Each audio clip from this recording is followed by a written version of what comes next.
So, and that's a move. One of the moves that I love that liberals try to do. The liberal would try to control a black person through the concept of racism because they know that we are very proud, emotional people. So when I said I like Trump to like someone that's liberal, they'll say, oh, but he's racist. You think racism can control me? Oh, that don't stop me. That's an invisible wall.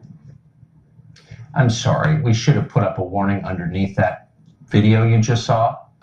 He's crazy. He's mentally ill. He shouldn't be allowed in public. He's obviously a white supremacist. You can tell by looking at him. And that was, in the words of CNN, a minstrel show. So pay no attention. Don't let those words penetrate your consciousness. Chris Hahn is an attorney, radio show host, and former staffer to Senator Chuck Schumer. He joins us tonight. Chris, great to see you.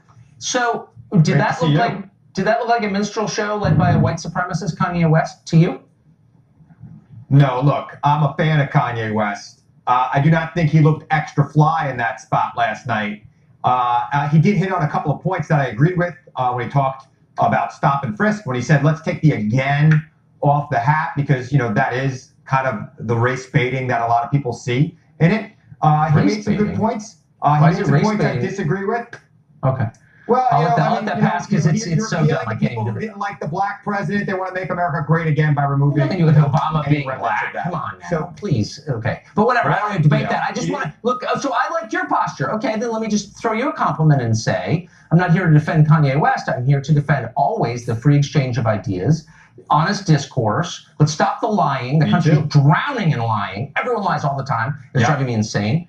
Why do you think there has been, and we're not making it up, you saw the videos we played, this effort to destroy this guy as a man because he's saying things that are unhelpful to the Democratic Party? I mean, do you want to live in a country where people do that?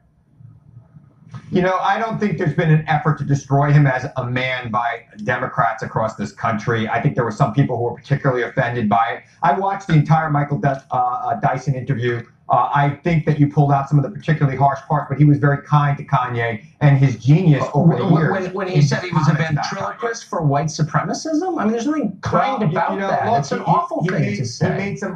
He made some harsh comments, and look, there's nothing President Trump wants more than to stand next to celebrities. But I will say this, when a celebrity comes out in favor of Trump, the right goes crazy and they applaud. You're right. When a liberal celebrity makes a statement, they say, shut up and act, shut up and sing. That's the thing I'm seeing here. I'm seeing conservatives rallying around West and holding him up.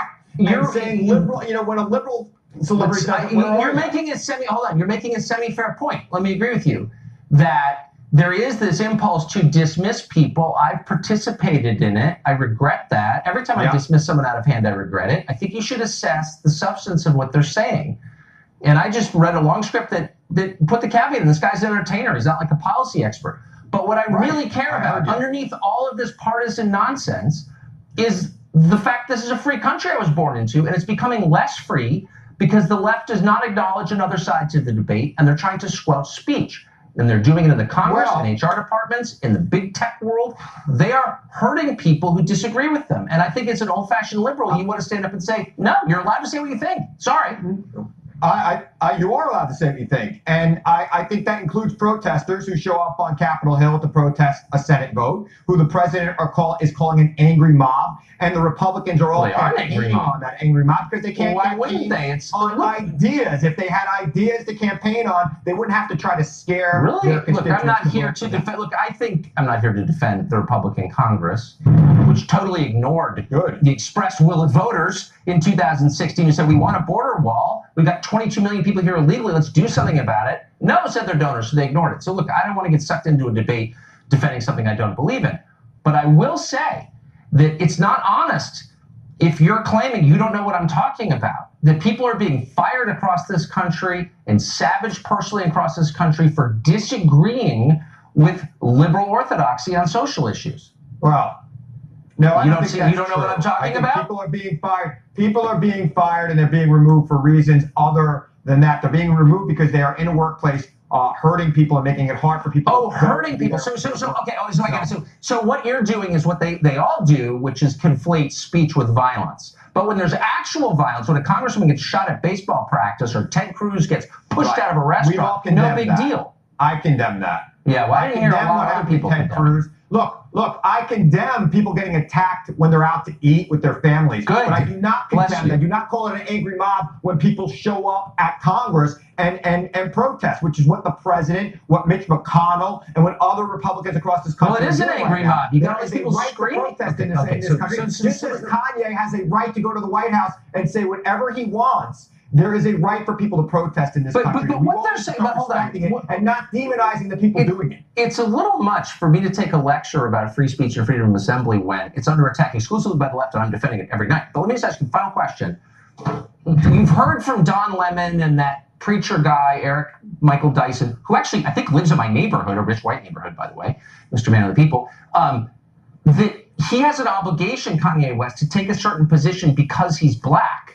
Do you think that's true? Should black people be required to vote Democrat? That seems to be the position of your whole party. Look, I think it's been a long time since Kanye has had to split the buffet at KFC with anybody. I don't think it's a black-white thing. I think it's a class thing right now for Kanye. And Kanye is making a lot of money on these tax cuts. Most Americans are not. You're not. First of all, I can't look. I'm not going to. I don't know if Kanye eats a quote KFC or not. But I will say that that's a line from one of his songs. The buffoons on. You should look Yeah, it up. I'm sure. I'm not. Whatever. But I'm not. I'm responding to what people are saying right now, which is Kanye West as a black man is betraying black people by voting Republican or being nice to Trump. Do you think that's true? Look, I don't know. I don't want to speak for African Americans across this country. What? I do think that he's wrong and misguided. But are you allowed as a black person to think differently from Eric Michael Dyson? I think that this president who stood up and said that there were fine people on both sides of a white supremacist march should not be supported by many people in this country who care about race relations. Right. Well, I care about race relations, which is why I'm not spewing racism on my show. Unlike there's room over here for you, Tucker. Come on over. Right. It's the last place I go. But thank you, Chris.